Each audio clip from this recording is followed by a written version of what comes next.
In this video, we'll show you how to use the pivot processor in Qlik Data Flow to transform data from rows into columns. Let's start in the Qlik Cloud Hub.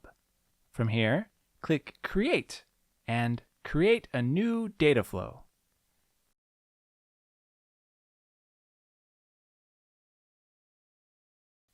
Next, we'll add a data source.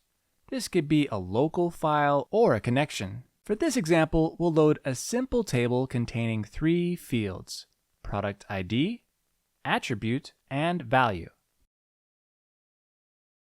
As you can see, each product has multiple rows.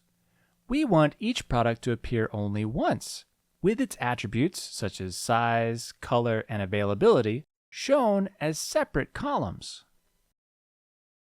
To do this, we'll add a pivot processor to the data flow and link it to the source table. Now, let's configure the pivot processor from the Properties panel. Under Field to Pivot, select the field whose values will become new columns. In this case, Attribute. Under Value field, select the field that contains the values to display in those new columns. Here, it's the Value field. If your data contains multiple rows for the same attribute, you can apply an aggregation such as sum or average to combine the values. In this case, we choose no aggregation since product ID has a single value per attribute. Open the preview to see the result. As you can see, the table now shows 1 row per product, with each attribute pivoted into its own column.